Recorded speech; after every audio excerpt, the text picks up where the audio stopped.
Let's take a look at this 6'8", 19-year-old out of the G League Ignite, Dyson Daniels. 30% three-point shooter this past season, 32% on catch and shoot threes. It is a little slower and a little longer of a shot, and that was definitely inconsistent this past season. As you see him airball that first one, here he's able to step into it and knock it down.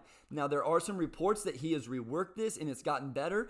I haven't had access to any of that, so I just had to go based off what I saw in the film that I was able to get to. A couple attempts that really gave me some hope. Here, grabbing the offensive rebound, which we'll talk more about, able to dribble and step into this one with a contest, get on balance, knock that one down, and then here, what ended up being the game-winning shot in overtime, is able to set his feet and get it off a little bit quicker, again with a contest, and knock that shot down. So I believe that he can at least become a respectable NBA quality three-point shooter, especially in catch and shoot situations. And I do think that's important for him because I have some questions about his finishing around the rim.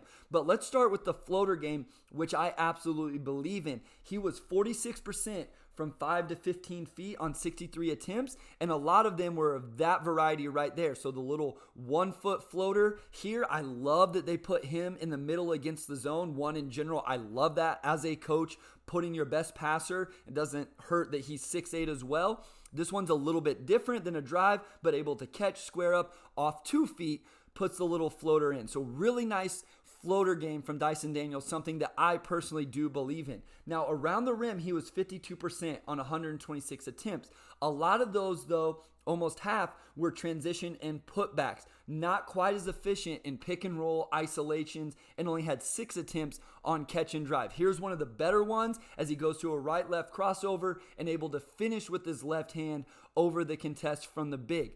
Part of the reason I think his attempts were low, and maybe even his efficiency, I think he drives to pass at times. So here, no help comes. Most of the defenders stay home. I think he's creating an advantage. I think he can push through here, use his length, maybe a little scoop shot, something around the rim there to finish that drive attempt. We're going to see it again here. So he's going to create an advantage. It's not about creating advantages for Dyson Daniels. He can do that. He has the defender's hips turned, but he's got to put more pressure on the strong side defender right here. He puts one dribble down and then gets rid of it, and I felt like defenders almost started playing him to do that. He only had 13 attempts as a pick and roll handler, 13 in isolations, and again, just 6 a catch and drive around the rim. And so I do think he has to change his mentality just a little bit, and he has to be more efficient. He was only 38% as a pick and roll handler and in isolations, finishing around the rim. You see him here, he gets there, but doesn't really able to pop vertically or extend enough to get the shot up on the backboard. Again, creates an advantage, puts pressure on the defense, goes to his spin. He does extend well on this one, just doesn't put the right English on that to finish. And one more as he gets immediately downhill, gets it up on the backboard, but again, not able to finish. I think he could extend a little bit more, put a little higher touch on those attempts at the rim.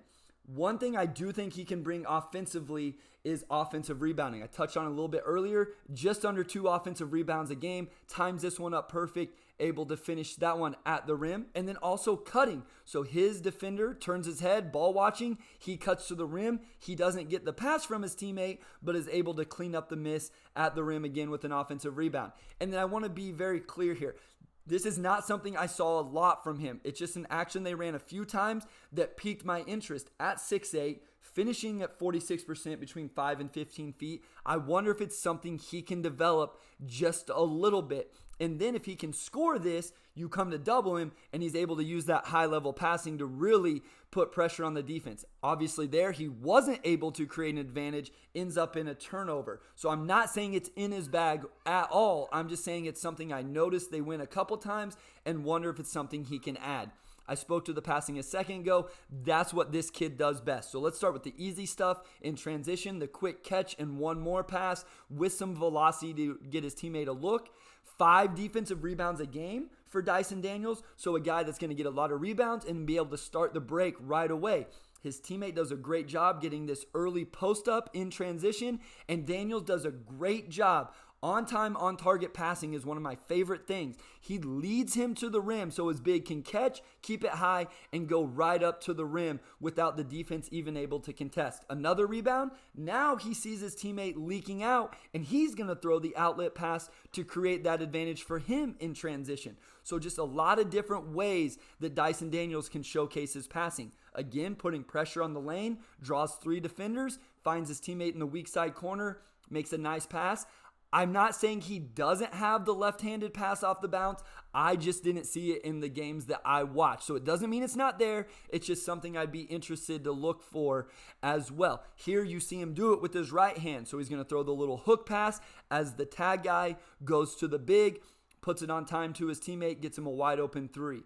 And then again, he's able to put pressure on the rim. This is the biggest thing with Dyson Daniels that I saw, is he is able to do that. So this is a catch and drive variety, reads the big who steps up, so just makes the nice, easy lob pass to his teammate at the rim.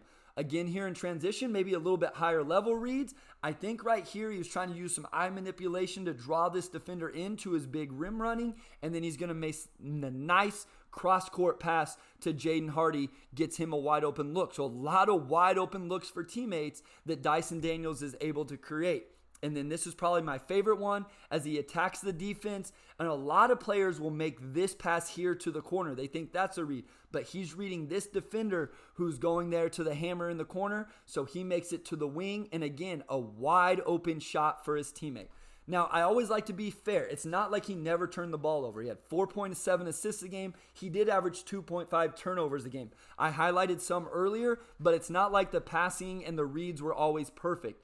It does get a little lackadaisical at times. So here he makes the right read. The low man has committed to the roller, so the skip pass is where he needs to throw it, just a little bit high and off target with it. So I didn't want it to make it seem like he just was perfect in every way with his passing. Now let's take a look at Dyson Daniels on the defensive end of the floor, where he's been pegged as one of the best defenders in the class.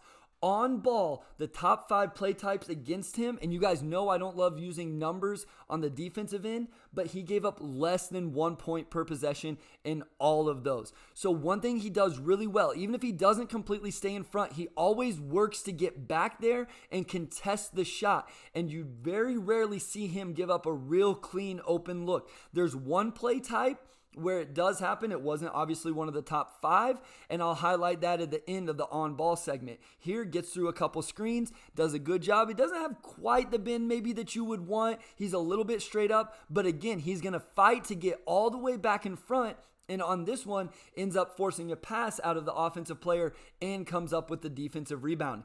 Love this in transition, able to move his feet, stay in front, give his torso his chest, so he's not always using his hands to cut off the offensive player.